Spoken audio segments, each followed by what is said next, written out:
wind down just a little bit. Did that last one feel a little weird with Russ sitting next to you? Producer Russ. Yeah, he was nervous. No, he did not. I can assure you of that. Great. But he did great. This is going to be a great conversation. Yep. So if you would, really quick, Mike, just give us your name, who you're with, and what you guys do. Great, thank you. I'm Mike McGill. I am with Look AI. That is LOOQ AI. And Look AI is a company that is lowering the cost and complexity of building digital twins. Okay. And we do that with the combination of hardware that we invented and our cloud-based AI software that allows us to create better than mobile LiDAR types of point clouds purely from photography. Okay. Tell us more. This sounds like color me intrigued. Yeah, this sounds like the easy button. That what it is? Voodoo. It is voodoo. It's point cloud voodoo. It was invented in the Caribbean. No, the company's based in San Diego. Witch doctor. Yeah, that's right. The company's based in San Diego, and comes out of the PhD world of mobile mapping for autonomous vehicles. Okay. Where you need to put a lot of images, a lot of imagery at work of identifying objects, but understanding where those objects are in the world and building models that have very high spatial resolution. And so from a PhD thesis into commercialization, we've landed on a handheld device that makes it easy for people to walk around environments with very little training, collect a lot of information that ends up in a very high resolution point cloud. So that's why I say anyone that's building a digital twin, a point cloud is the foundation of that, the 3D foundation of that. And this device sets a new bar for ease of use, approachability, while at the same time improving the resolution of the point cloud that's being created. So is it even a more dense point cloud than LiDAR? Than mobile LiDAR. Mobile LiDAR. There might be some terrestrial LiDAR systems where, by virtue of the fact you're continuing to scan from one location, where you build a very dense point cloud over time. But when you compare us to mobile LiDAR solutions, we're actually building a more dense point cloud. And the simple way to look at that is where a mobile LiDAR unit may be getting thousands of reflections per minute or second. We're getting hundreds of millions because we're only left to the pixels, and which pixels we can triangulate from the hundreds of photographs that we're collecting. So that's how we end up with a higher density point cloud than mobile LiDAR. Yeah. And this is a mobile unit? This is a handheld device. So right now it is limited to handheld. We may go mobile or drone-based in the future, but there are a lot of applications that our customers are using the device for today as a handheld device. And it's a walk and push? I mean, that is the simplest way I can say that. But like you walk around and collect. No, there's nothing to push. It's just doing it? Right. You turn the device on, let it get a GPS fix with the satellites, and once it does that, you just walk. Okay. So just be aware of your surroundings. But there are times, like for example, with pole applications, where somebody might want to get a pole tag photo, so they can go up to the pole, take a photo of the pole tag, but then continue. Interesting. Continue in their dance around the assets. So is it collecting video as you walk with it? No, it's collecting individual images. So it's like taking image after image after image. I mean, as an seconds or a few a second. I mean, just to give you an example, this morning before I went out and did a demo, I just did a parking lot of my hotel and collected for about 1 minute and 50 seconds. And that generated 260, 270 photos in that amount of time. And that's where we leverage artificial intelligence, because in the cloud, you need AI to be able to combine all of these images, merge them, and then understand which pixels are common across multiple images. And then from that, we can triangulate from those pixels and build a very dense point cloud. Wow.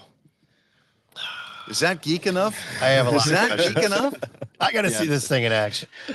Wow. How long is it? Are we still in demo phase Well, the company's been around for 4 years, Okay. and we have some very notable commercial customers that are using the product. We're finding a lot of activity amongst the surveyor crowd because of the kind of data that they need and their requirements for accuracy and resolution.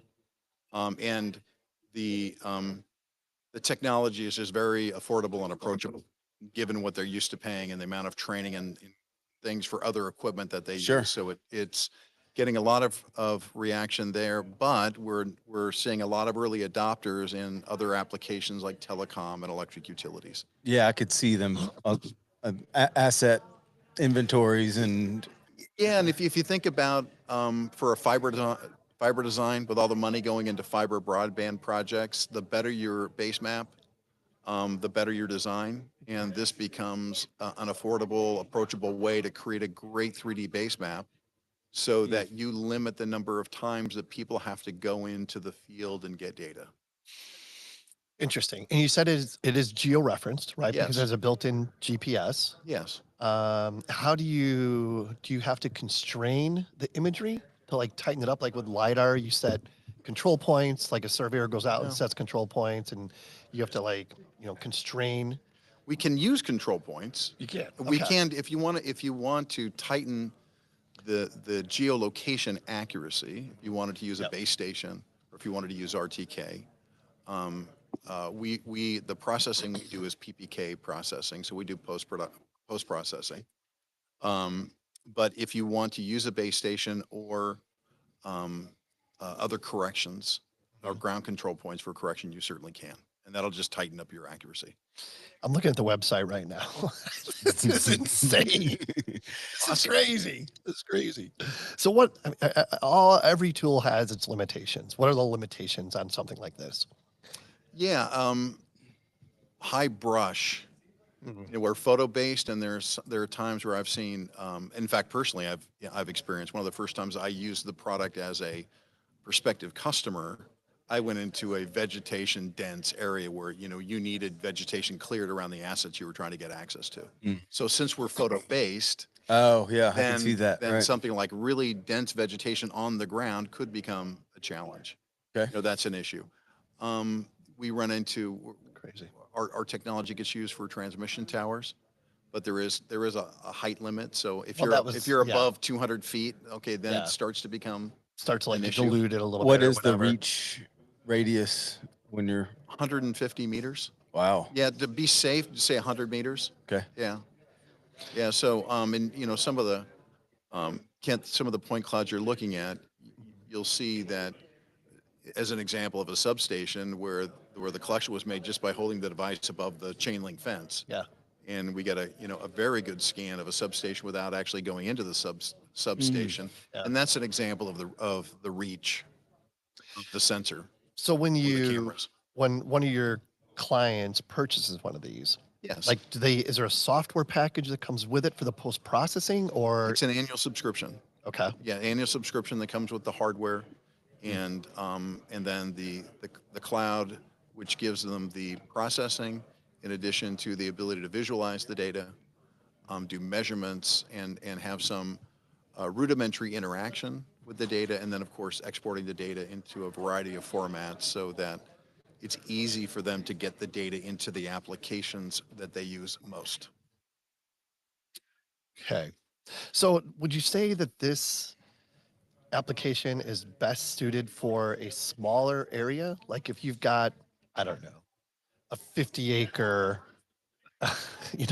Walmart site, right? And you want to map that site. Is this a good tool for that? It's great for that. I wouldn't necessarily pigeonhole it to that, Yeah. just simply because if I use the fiber design example, we have people doing overhead or aerial design.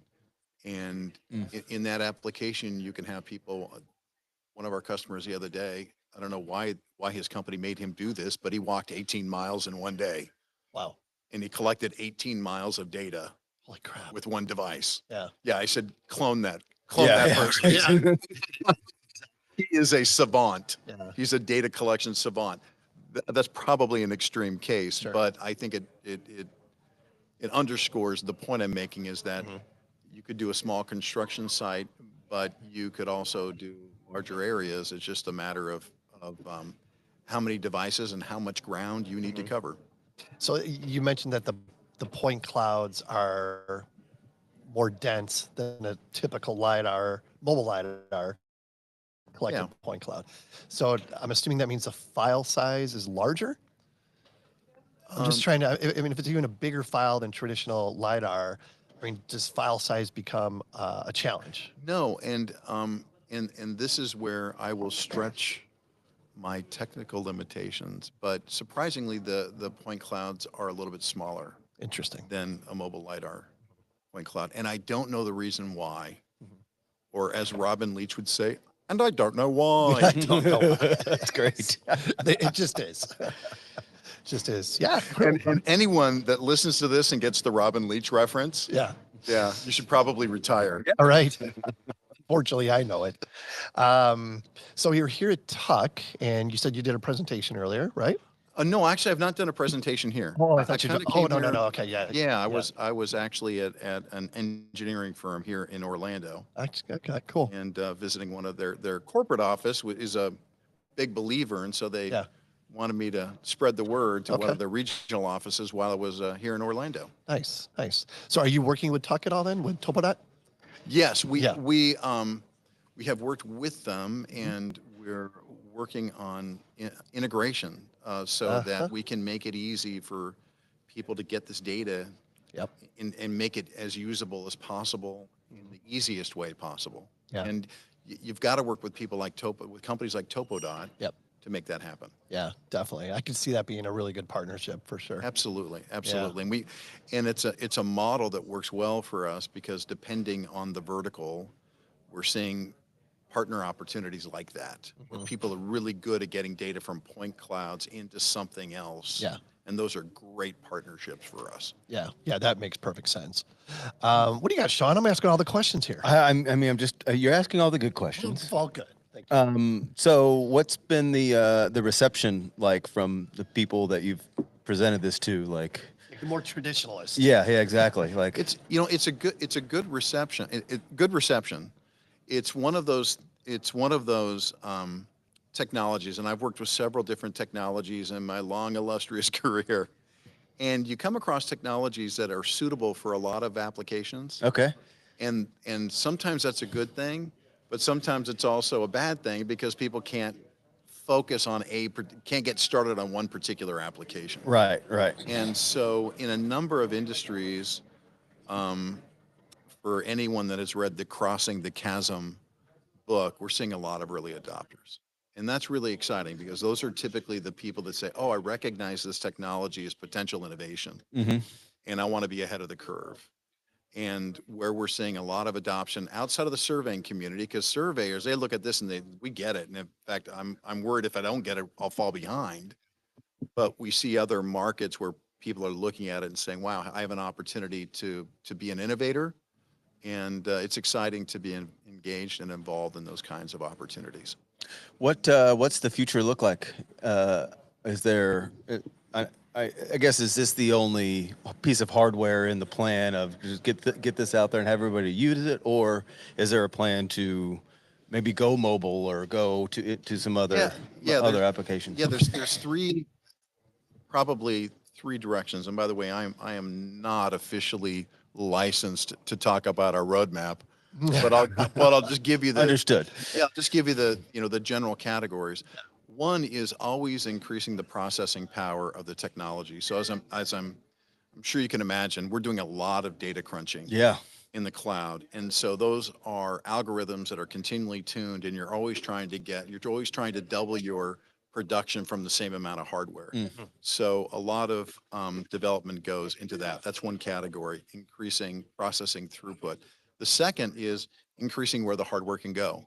So going from a handheld to possibly going mobile, possibly putting it on a LiDAR. Mhm. That's more of a futures conversation. And then the third is building out AI libraries that are industry specific. Okay. So you can imagine if I'm building a a 3D model of a substation, I don't want it for just visualization. I want to be able to, in an automated way, recognize what's in that substation, what equipment is there, and then have the models that I build as intelligent as possible and build intelligent models in the most automated way possible. And Yep. that just Like requires libraries to do it. Right. Yeah. Yeah. Yeah. No, makes sense. Can you start outside and go inside? Inside in a room like this, where you've got flat walls and not a lot of textures, not suitable for that. But if you are in not a substation, Let's say like a an power industrial power facility. generation, where you've got a lot of pipes and Mhm. valves and a lot of things that stand out, very suitable for that environment. Okay. But in environments where you've got flat walls and not a lot of textures, and it's not really a photo-based approach, at least today, is not really suitable for that. So indoor 3D models, that's not our sweet spot. Got it. Okay. Unless you're in an industrial type of environment, Sure. Okay. Yeah. where the Like in features a stand out. factory or something like A that. factory or a vault, you're in a communications or an electric utility vault, Yeah. great for that. Putting one down, You can hold it, drop it in. drop it in a manhole, Yep. suitable for that. We've got examples for those use cases.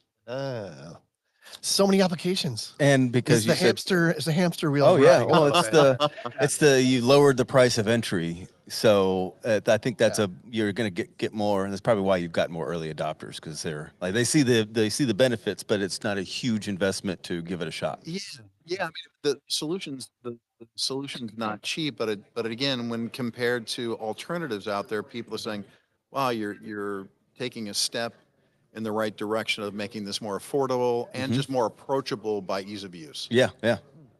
Can you talk about the price point, or is that not something you can talk about right here? Probably not on a public airwave. Perfect. That's fine. No, I Yeah. just had to ask. Yeah, but it Yeah. is it's an annual subscription that includes the Okay. hardware and all the processing and the software for visualization and Cool. data export. Yeah. And that's One-stop shop. LOOQ.ai. LOQ. Look, give us a look. You'll be glad you did. This guy's good. Well, Mike, listen, this has been a great conversation. Very interesting. My mind is racing. I know Sean's is. Checking out the website. I mean, this is cool stuff. I appreciate it. Yep, it's- I love the work you're doing on GeoHolic, and hope to have another conversation with you Let's do it. just to see how we're There's doing. so much more to talk about. here. Absolutely. Yeah. Yeah. Sounds good. Thanks, Enjoy Mike. the rest of the Thank you. conference. Thank you.